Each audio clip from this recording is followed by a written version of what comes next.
Shri Karti Chidambaram ji.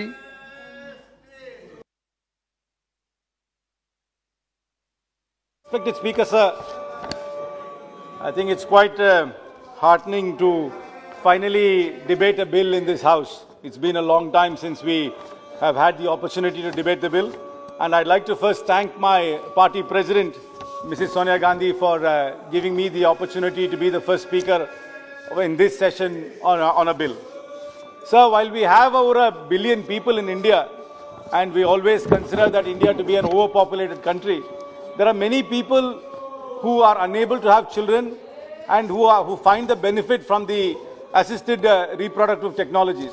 So it is essential that this technology is available to all, and it is also regulated and may ensure that best medical practices are followed while this technology is made available to all.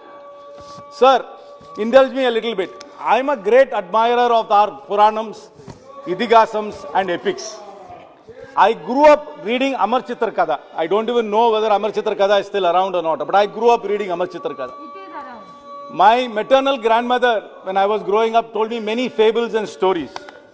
Sir, this is a government which professes to draw inspiration from our Puranas and from our Idihasams and from our epics. Government ministers have spoken about Pushpak Vimana. I've asked even research to be done on the existence of the Pushpak Vimana and the science behind it. The Prime Minister has alluded to Ganesha when he was addressing a conference of doctors in 2014. Sir, I come from Shivaganga. Pilliyarpatti is the biggest temple there and the most famous temple there, and we are all great devotees of Ganesha. In fact, there is not a single day goes by where I do not say Ekadantaya Vitmahe Vakratundaya Dhimahi Tanno Tanji Prajodayat without starting my day. But the Prime Minister, when he spoke to the doctors, said that evidence of plastic surgery was there because Ganesha has an elephant head which was fitted to a human being. It's a different matter, and I've always wondered how the circumference of an elephant head can be fitted to a human. But still, we draw inspiration from our Puranas. Sir, our epics have so many instances of unconventional births. Our entire epics, if you read the Mahabharata, is the starting point of that. If you look at the Kuru dynasty of the Kauravas, Dhritarashtra and Gandhari could not have children. In fact, the legend is that the entire Kuru princes, the 100 of them, from Duryodhana, who's actually called Suyodhana. In fact, we must have a debate why Duryodhana's name is not called as Suyodhana, which his real name is Suyodhana. In fact, somebody must explain this to me at some point of time. 100 of them were born on earthen pots. We always believe that this is the beginning of the test tube baby, perhaps came from the inspiration from this. This is what your government believes. Your government always draws inspiration from epics. The Pandavas, again, you know that King Pandu was cursed by Durvasa. He could not have children through Kunti or Madri. In fact, Kunti had to evoke the gods to have children. That system was called Niyogi. Surya was the father of Karna. Dharma was fathered by Yama. Arjuna was fathered by Indra. Bhima was fathered by Vayu. And Nakula and Sakadeva were fathered by the Ashwini twins. So the system of Niyoga was there in those days. And sir, in Kerala, the most revered god Ayyappa is said to have been born between the union of Shiva and Vishnu. That is why he is called Harihara Sudan. And in Tamil Nadu, the most revered god is Muruga. In fact, my parents have named me after the same god. Karti is one more name for Muruga. And he was born from the Netrikant, which is the third eye of Shiva, only from Shiva. So our Puranas have unconventional births are mentioned in our Puranas throughout. This government always says it draws inspiration from these Puranas.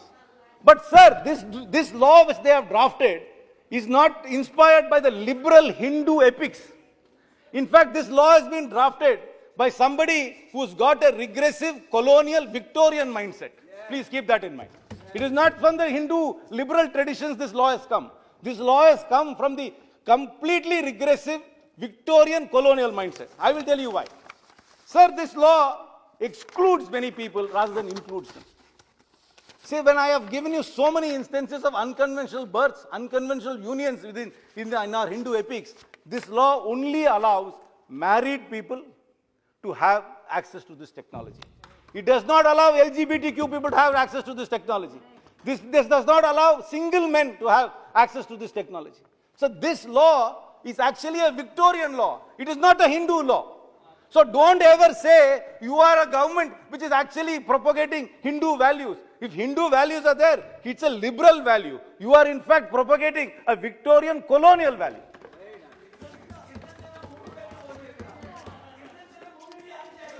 Sir, India எனக்கு தெரியாதுப்பா. அன்னைக்கு இன்னைக்கு எனக்கு எந்தி தெரியாது. Sir, this law does not take into account the new realities of India. These new realities are not new realities. These are from our ancient scriptures. Those unions which are there, which were always there, which were suppressed by the colonial mentality. These unions will also be given access to these technologies. The LGBTQ population, live-in couples, single men must also have access to this technology if they choose to be fathers.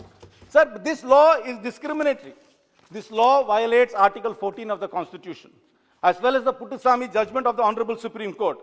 The liberty of procreation and choice of family life are an intrinsic aspect of fundamental right to privacy. Every individual who is mentally and physically fit to be a parent and financially able to do must be able to avail these technologies, and you cannot discriminate people by the lifestyle choices they make and deny them access to this technology. Sir, this law again is patriarchal. That is even a hallmark of this government, and the hallmark of all it says the person who is capable of donating an egg has to be married, has to have had a child who is at least 3 years old, only then can become a donor. A single woman cannot become a donor. Again, they are taking, this is reeks of patriarchy. According to this government, unless a woman fulfills the role of becoming a mother in an established union, she cannot become a donor.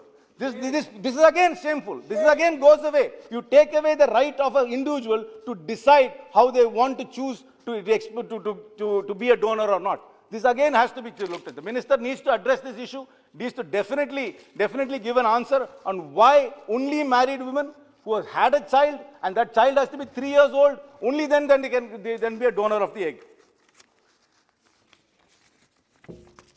Sir, there is also something which is very troubling. This law says that you can send the embryo to determine any pre-existing deficiencies.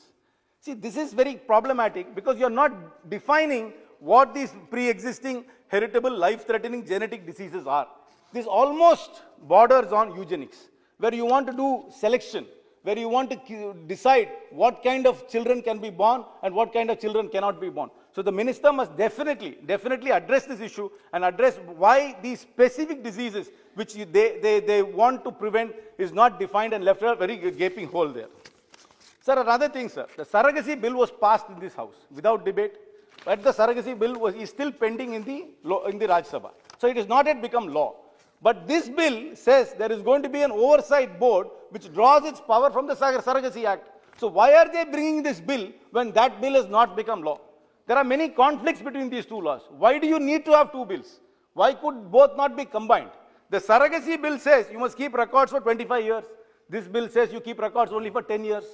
Again, the oversight board is only through the surrogacy bill. Here, the surrogacy bill has not become an act as yet. So how are you going to establish the board where you are drawing the powers from that act which is not there? So there is a lot of conflict. The minister must definitely address why was the haste in bringing this bill when that bill has not been passed, and why is the need to have two separate bills instead of having one combined bill which they deal with the subject, pretty much the same subject.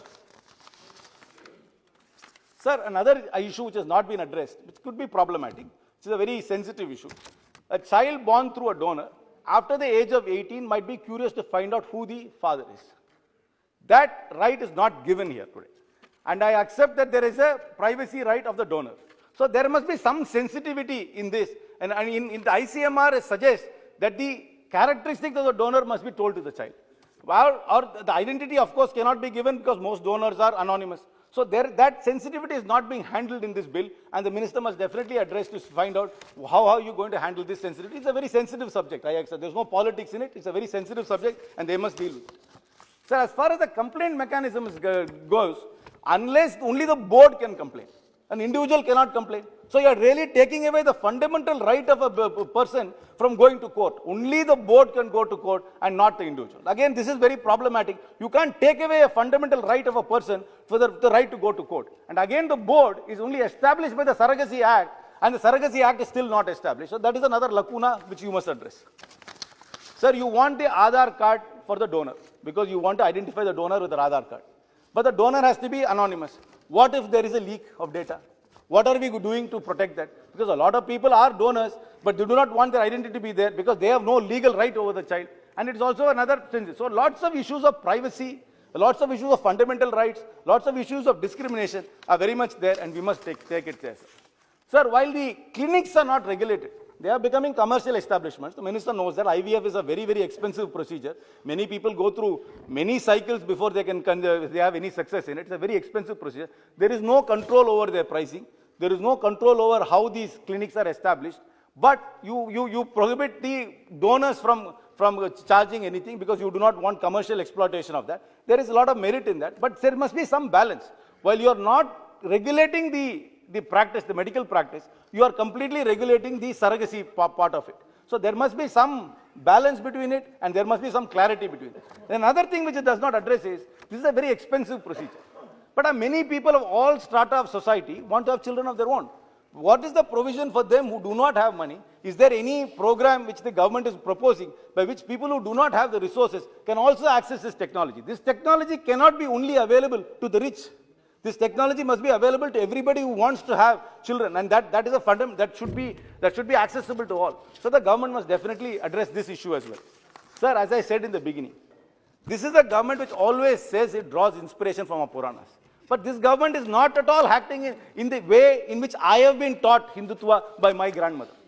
This government is a Victorian colonial government, and it acts like that. Every act of this government is colonial, and this bill is also a colonial bill and not a bill which is true to our faith, which is liberal, which accommodates everybody, looks at different kinds of relationships, and looks at all kinds of things, which is an all-encompassing philosophy. That all-encompassing philosophy has always been lacking in this government, and this bill is yet another example of that. Thank you very much, sir. Thank you very much.